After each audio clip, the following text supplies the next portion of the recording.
Assalamualaikum warahmatullahi wabarakatuh. Kami dari kelompok 3 akan memaparkan materi pada pertemuan 9 mengenai aplikasi fungsi non-linear. Sebelumnya, perkenalkan, nama saya Naila Oktaviansyah dan rekan saya. Nama saya Isma Rahmawati. Saya Jasmine Dewi Putri. Saya Chelsea Alwasrianti. Saya Salsa Taifaniati. Saya Wardah Zahra. Saya Melisa Alfian. Saya Muhammad Kalapi. Yang pertama, ada fungsi permintaan, fungsi dan keseimbangan pasar. Fungsi permintaan atau demand. Bentuk umum fungsi permintaan non-linear adalah sebagai berikut.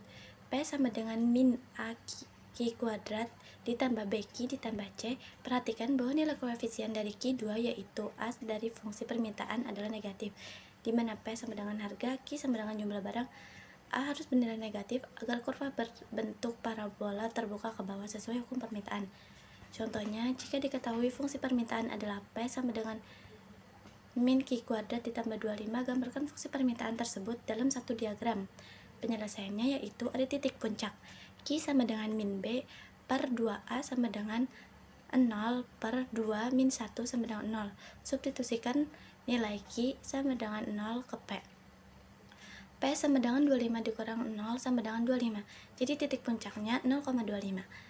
Adapun titik potongnya sumbu X, maka P sama dengan 0. Min Q kuadrat ditambah 25 sama dengan 0.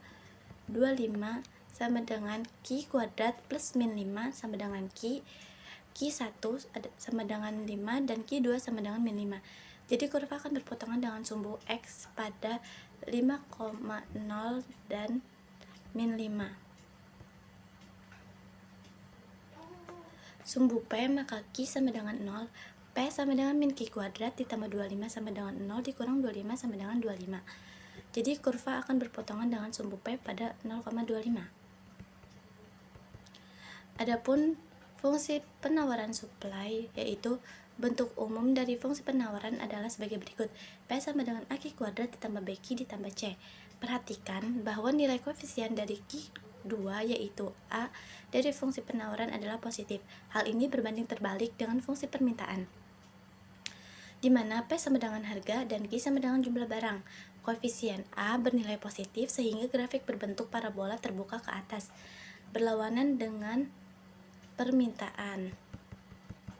Contohnya yaitu, jika sebuah fungsi penawaran adalah P sama dengan Q kuadrat dikurang 4Q dikurang 5, gambarlah fungsi penawaran tersebut dalam satu diagram. Penyelesaiannya yaitu titik puncak Q sama dengan min B per 2A sama dengan min dalam kurung min 4 per 2 dalam kurung 1 sama dengan 2. Selanjutnya substitusikan nilai Q sama dengan 2 ke P. P sama dengan 2 kuadrat dikurang 4 dalam kurung 2 dikurang 5 sama dengan 4 dikurang 8 dikurang 5 sama dengan min 9. Jadi titik puncaknya 2,9. Adapun titik potong sumbu X, maka P sama dengan 0. Q kuadrat dikurang 4Q dikurang 5 sama dengan 0. Q dikurang 5 atau Q ditambah 1 sama dengan 0.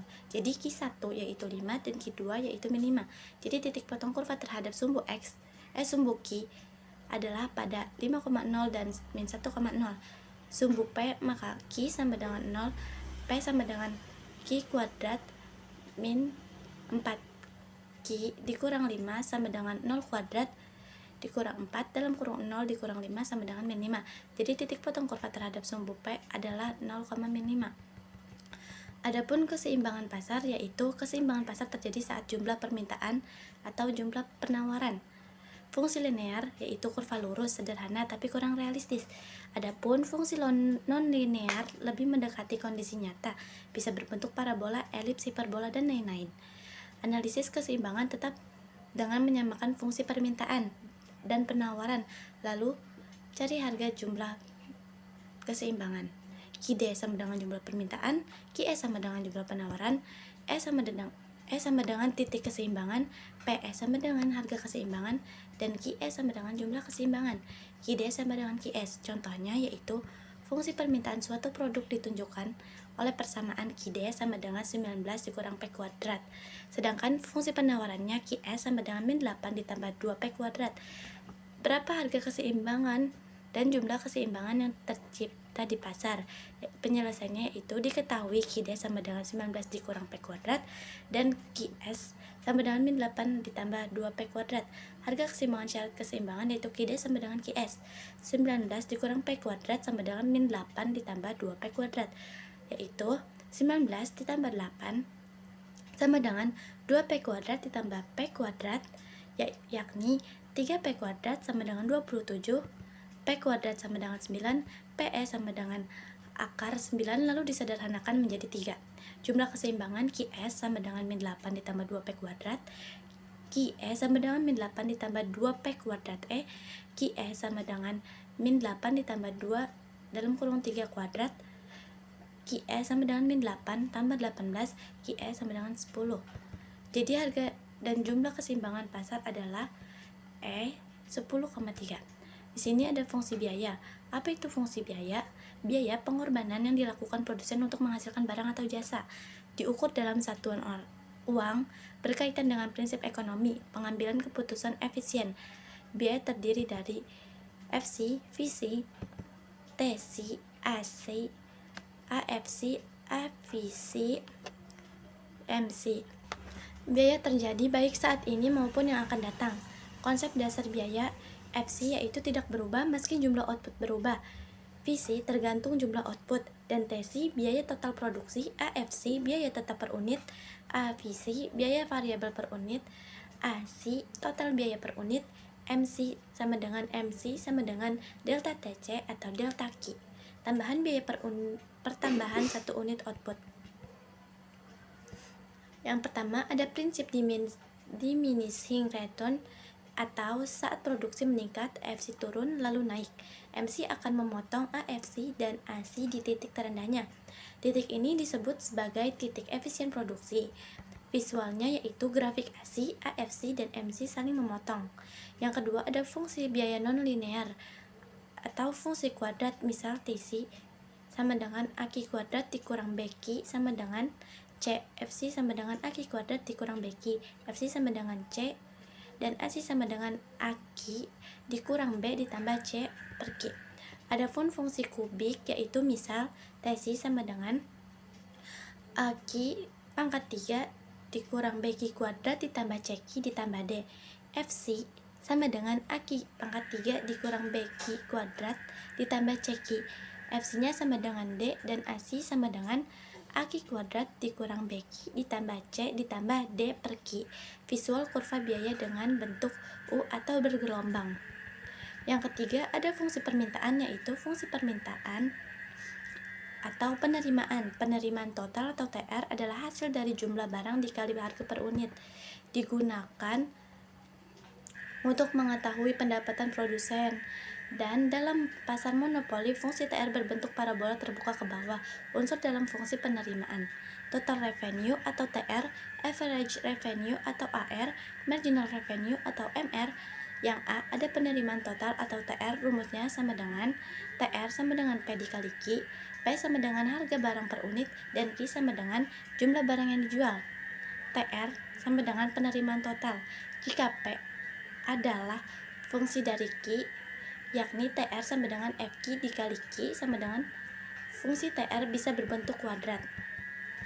Yang B ada penerimaan rata-rata atau AR, rumusnya AR sama dengan TR per Q.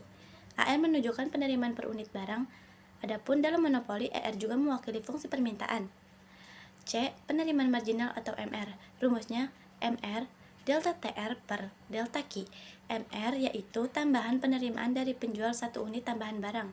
Dalam monopoli, MR selalu di bawah AR. Adapun contoh soalnya yaitu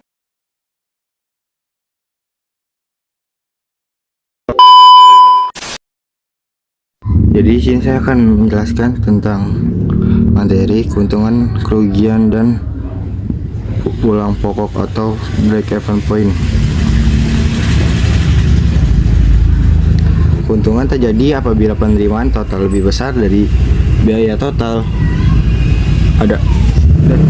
Dapat dituliskan seperti TR lebih besar daripada TC atau sama dengan TR dikurang TC atau sama dengan R kurang C. Sedangkan kerugian terjadi apabila penerimaan total lebih kecil daripada biaya dari biaya total atau TR lebih kecil daripada TC. Terus di sini ada contoh soalnya. Contoh soalnya yang pertama itu ada sebuah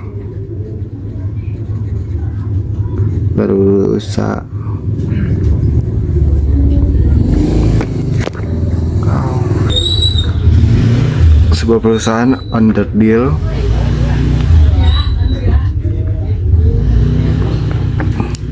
sepeda motor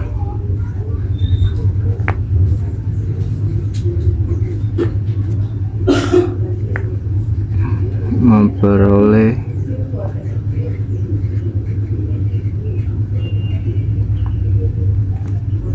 penerimaan dengan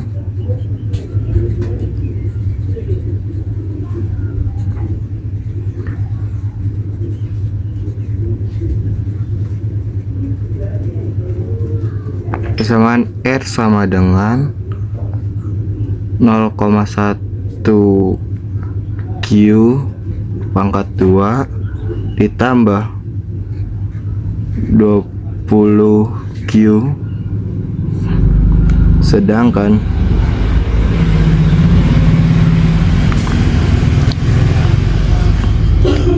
biaya total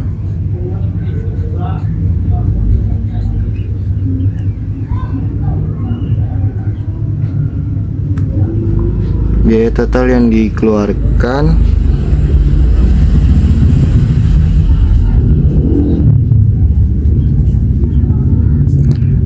C sama dengan 0,25 Q pangkat 3 dikurang 3Q pangkat 2 ditambah 7Q ditambah 20, dan disuruh hitunglah profit perusahaan underdeal sepeda motor tersebut jika dihasilkan dan terjual barang sebanyak 10 unit dan 20 unit. Jadi dan menggunakan rumus ini R dikurang C, yang dimana tuh R nya diketahui 0,1 Q pangkat 2 ditambah 20 Q. Terus sedangkan yang C nya itu kita diketahui 0,25 Q pangkat 3 dikurang 3 Q pangkat 2 ditambah 7 Q tambah 7 Q terus dikurang 20 dari sini.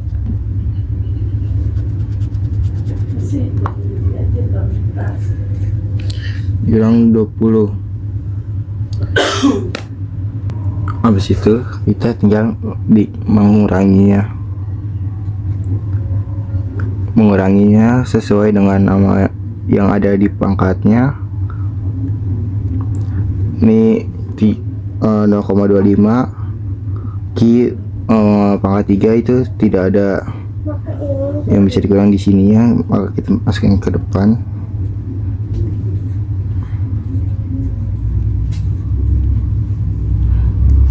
Terus 0,1 Q dikurang 3 Q sama dengan 2,9 Q pangkat 2. Terus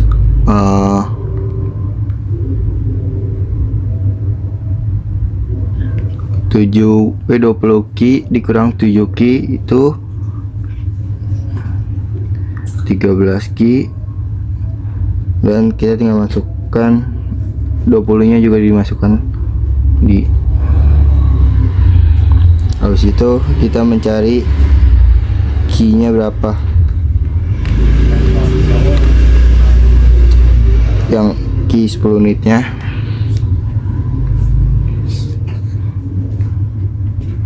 Nah,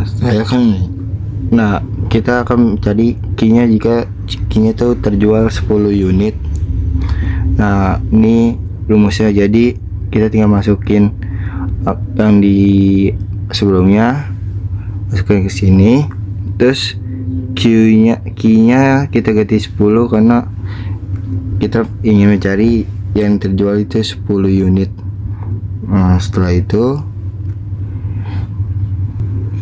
itu langsung kita jumlahkan 10 pangkat 3 itu 1000, berarti 0,25 buka kurung kali 1000, terus ditambah 2,9, yang sini 10 pangkat 2. Nah, itu kita jadikan 10 pangkat 2 itu jadi 100. Terus kalau ini langsung, karena tidak ada pangkat, maka kita langsung kali 10 kali 13. Nah, terus kita akan turunin min 20 nya. Habis itu kita kalikan 0,25 kali 1000 itu sama dengan min 250 ditambah 2,9 dikali 100 itu 290, terus ditambah 130 dikurang 20. Jadi sekarang kita kurangin min 250 ditambah 290 sama dengan plus 40, terus ditambah 130 jadi 170 dikurang 20 sama dengan 150. Itu jika yang terjual 10 unit. Sekarang kita mencari yang jika terjual 20 unit. Rumusnya itu masih sama, min 0,25, terus di key-nya itu berarti jadi 20 ditambah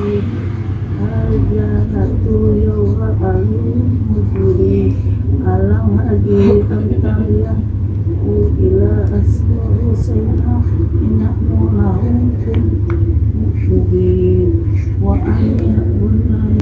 Jadi ini kita langsung tulis aja ya, min 0,25, 20 pangkat 3 itu 8.000 ditambah 2,9, 20 itu pangkat 2 itu 400,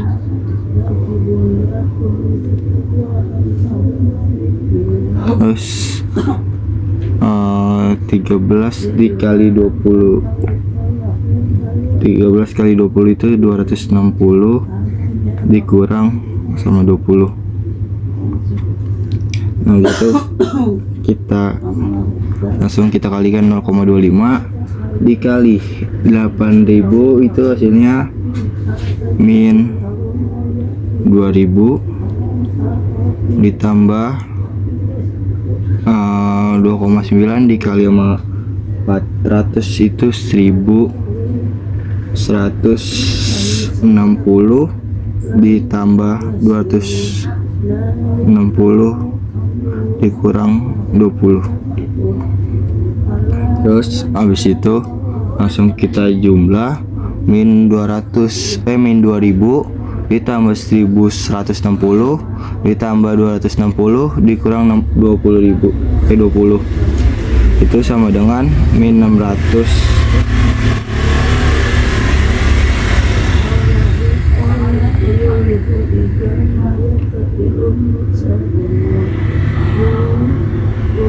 Min 600 berarti jika min itu sama dengan, berarti dia merugi.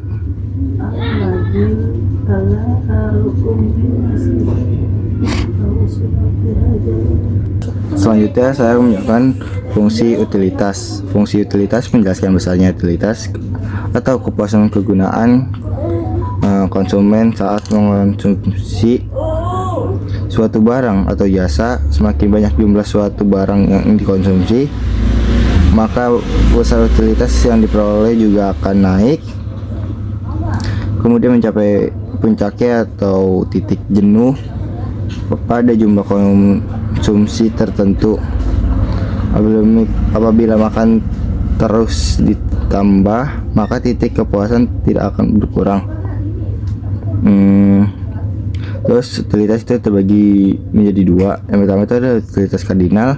Kardinal diukur secara langsung melalui angka-angka dalam teori kardinal. Terus yang kedua itu ada utilitas ordinal. Utilitas ordinal menganggap bahwa utilitas suatu barang tidak perlu diukur, cukup untuk diketahui dan konsumen mampu membuat urutan tinggi rendahnya barang atau jasa. Lalu berikutnya ada fungsi produksi. Fungsi produksi merupakan suatu fungsi atau persamaan yang menyatakan hubungan antara tingkat output dengan tingkat input.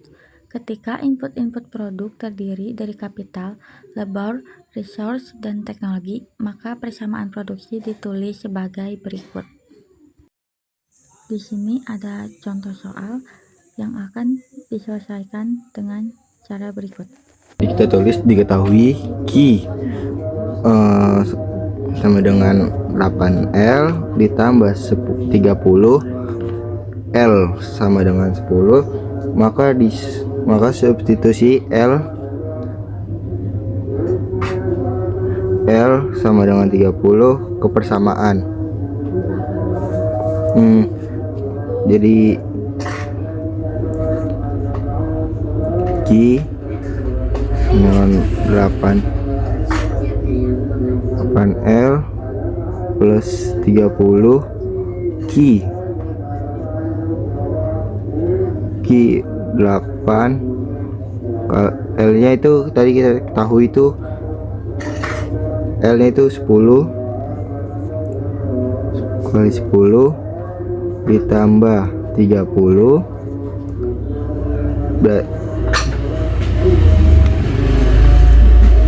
jadi kita kali 8 kali 10 itu 80 ditambah 30, yaitu sama dengan Q nya 110.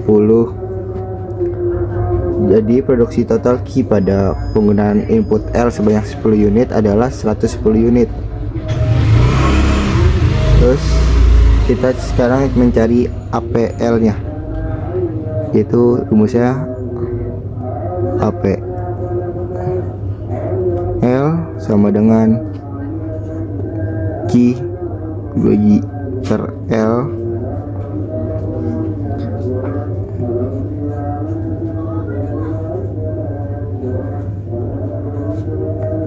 yang Q nya kita ketahui 110, L nya itu kita ketahui 10. 110 dibagi 10 itu 11. Jadi ketemu APL nya itu 11. Terus berarti produksi rata-rata LAPL nya pada penggunaan input L sebanyak 10 unit adalah 11 unit. Sekarang kita lanjut ke materi yang berikutnya, yaitu materi ke-7, model bunga majemuk. Bunga majemuk merupakan bunga yang dihitung dari modal awal ditambah akumulasi bunga sebelumnya. Artinya, bunga yang didapat di setiap periode itu bakal ikut dihitung di periode yang berikutnya. Makanya jumlah uang yang didapat itu bakal terus bertambah dalam waktu ke waktu. Konsep ini tuh masuk ke dalam time value of money atau nilai waktu dari uang. Maksudnya, uang yang sekarang itu bisa jadi lebih bernilai di masa depan jika diinvestasikan atau ditabung dengan bunga. Model bunga majemuk ini sering dipakai di kehidupan nyata. misalnya kayak tabungan, investasi, dan juga pinjaman bank. Kalau bunganya dihitung terus-menerus tanpa jeda, itu disebut sebagai bunga majemuk sinambung, dan biasanya dipakai untuk diperhitungkan dalam bunga harian. Rumus untuk menghitung bunga majemuk itu ada 4. Yang pertama, rumus dasar bunga majemuk. Rumusnya itu MN sama dengan M0 dikali 1 ditambah I pangkat N. Ini dipakai kalau bunganya dihitung setiap tahun.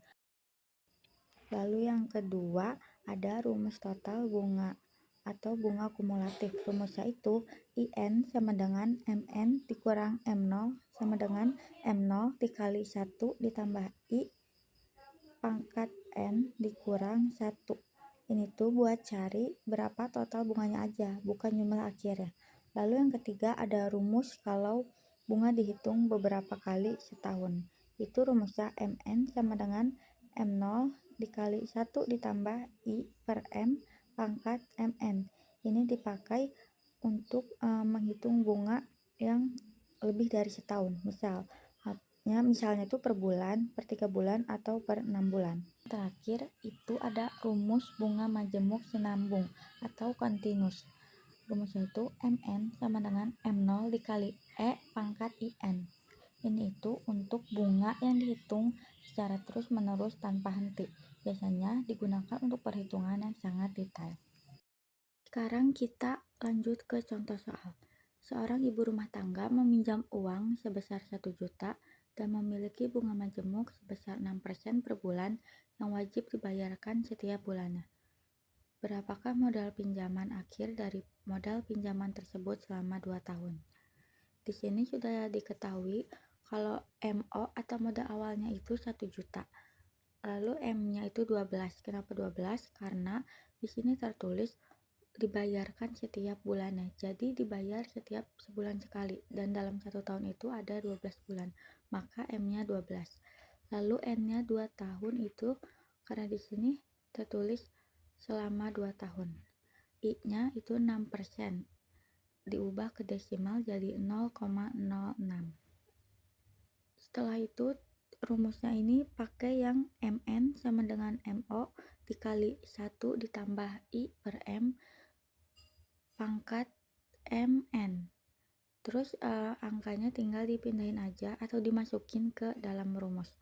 MO-nya itu kan tadi ada 1 juta dikali 1 ditambah I-nya 0,06 per M-nya 12. Yang atasnya itu juga yang pangkatnya M-nya 12 dikali N-nya 2. Terus tinggal dihitung aja. Kita hitung yang di dalam kurung dulu. 0,06 dibagi 12 itu jadi 0,005. Terus 12 dikali 2 itu hasilnya 24. Terus dilanjut lagi 1 juta dikali 1,005 pangkat 24 sama dengan 1 juta dikali 1,1271597776205. Hasilnya itu 1.127.150,9,78. Jadi modal pinjaman akhirnya itu sebesar 1.127.159 rupiah. Lalu ada contoh soal yang kedua. Seorang pedagang membutuhkan uang sebesar 5 juta pada 10 tahun yang akan datang. Berapakah jumlah uang yang harus ditabung mulai dari sekarang jika besar bunganya 24% per tahun untuk memperoleh uang yang diinginkan? Di sini sudah diketahui MN-nya itu adalah 5 juta, M-nya adalah 1 tahun, N-nya itu 10, dan I-nya 24%, dan diubah ke desimal jadi 0,24.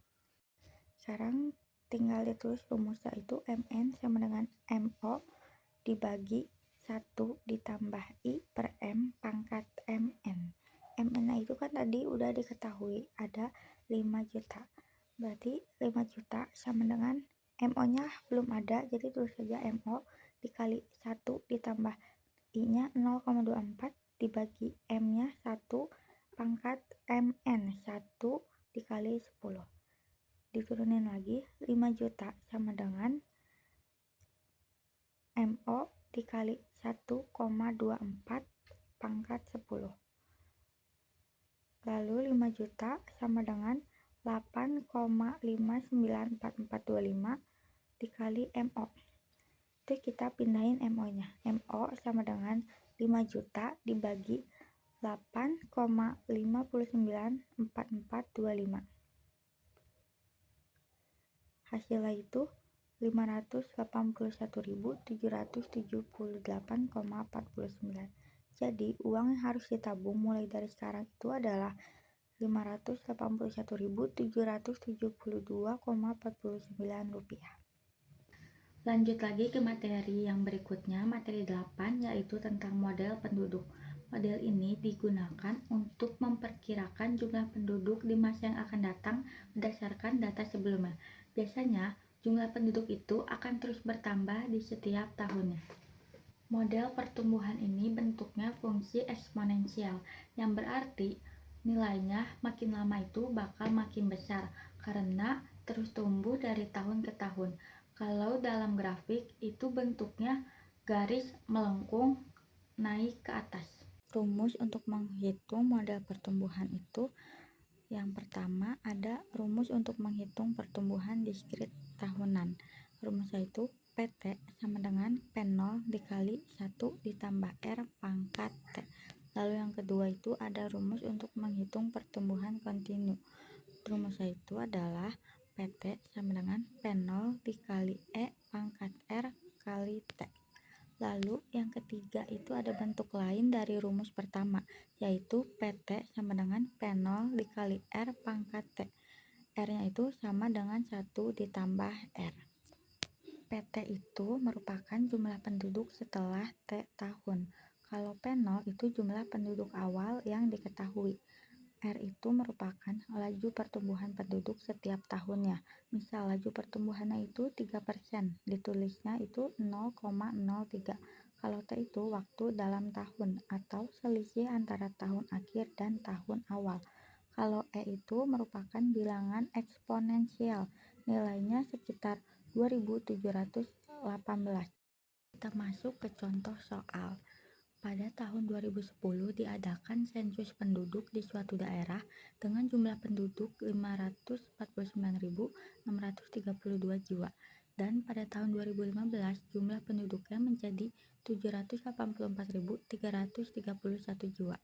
Berapakah tingkat pertumbuhan penduduk kota tersebut? Berapakah perkiraan jumlah penduduk pada tahun 2020? Ini diketahui kalau P0 itu 549.632.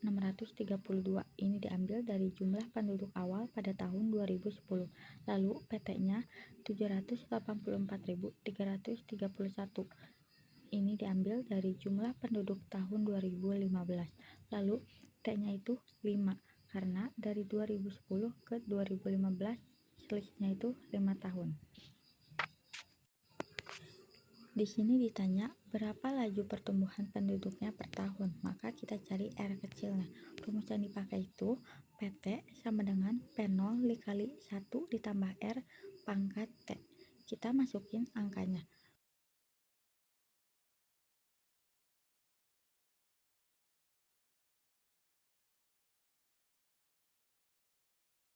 Lalu ini adalah penyelesaian untuk pertanyaan yang kedua tadi.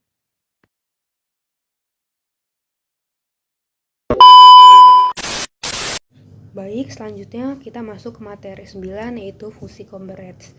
Nah, fungsi convergence ini digunakan untuk menggambarkan pertumbuhan variabel yang awalnya meningkat pesat namun melambat seiring waktu dan mendekati batas maksimum atau asimtot. Nah, fungsi ini cocok untuk menganalisis variabel dengan batas jenuh yang tidak terus tumbuh meski waktu bertambah. Nah, rumus umum fungsi convergence ini adalah N sama dengan C dikali A pangkat R T. Nah, keterangannya yaitu untuk N, yaitu jumlah variabel yang diamati, C, batas maksimum pertumbuhan, A, proporsi pertumbuhan awal, R, tingkat pertumbuhan rata-rata, 0 kurang dari R kurang dari 1. Selanjutnya T sama dengan waktu. Selanjutnya yaitu sifat utama dari fungsi convergence digambarkan dengan dua jenis kurva, yaitu tipe 1 dan tipe 2. Nah, tipe 1 ini rumusnya 0 kurang dari A kurang dari 1 per E. Pada kurva 1 untuk nilai T kecil yang positif, kurva cembung terhadap sumbu T berakselerasi positif. Dan untuk nilai T besarnya positif, kurva cekung terhadap sumbu T berakselerasi negatif. Nah, selanjutnya tipe 2 ini rumusnya 1 per E kurang dari A kurang dari 1. Nah, kurva 2 ini selalu cekung terhadap sumbu T untuk semua nilai T positif yang menunjukkan percepatan negatif. Awalnya, kurva Convergence ini digunakan oleh psikolog dan organisasi, namun kemudian juga dimanfaatkan oleh ekonomi karena relevan untuk menggambarkan pola pertumbuhan variabel-variabel bisnis dan ekonomi. Baik, selanjutnya contoh soal, yaitu pertumbuhan jumlah tenaga kerja PT Fast Bejona diperkirakan mengikuti kurva Convergence dengan N sama dengan 100, buka kurung 0,02, tutup kurung 0,5 T. Carilah jumlah tenaga kerja pada awal tahun dan akhir tahun ketiga. Jadi cara penyelesaiannya yaitu substitusikan T menjadi 0 ke dalam persamaan yang diasumsikan. Jadi hasilnya N sama dengan 100 dikali buka kurung 0,02 tutup kurung pangkat buka kurung 0,5 tutup kurung pangkat 0. Habis itu hitung bagian eksponen yang paling atas yaitu 0,5 pangkat 0. Setiap bilangan kecuali 0 yang dipangkatkan dengan 0 hasilnya adalah 1. Jadi buka kurung 0,5 tutup kurung 0 sama dengan 1. Habis itu substitusikan balik. Jadi ganti 0,5 pangkat 0 dengan 1 pada persamaannya. Hasilnya N sama dengan 100 kali buka kurung 0,2 buka kurung 1. Habis itu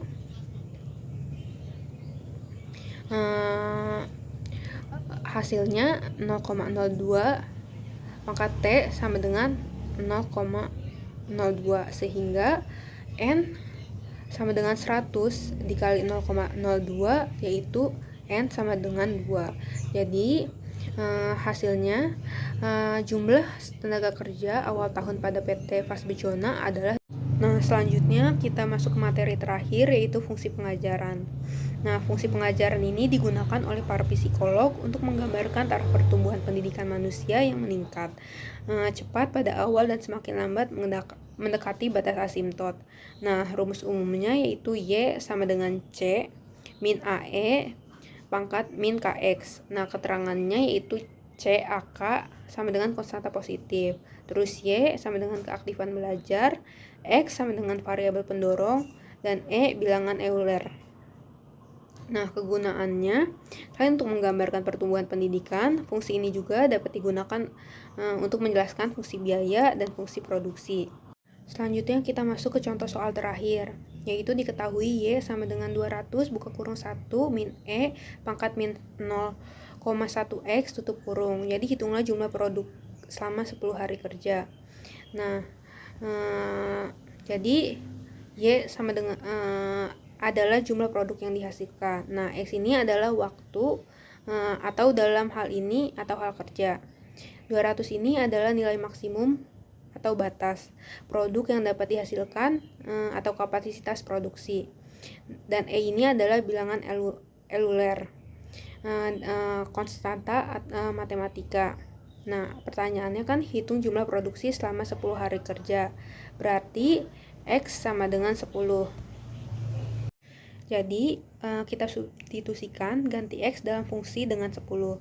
Hasilnya Y sama dengan 200 buka kurung 1 min E pangkat 0,1 jadi hasilnya 10.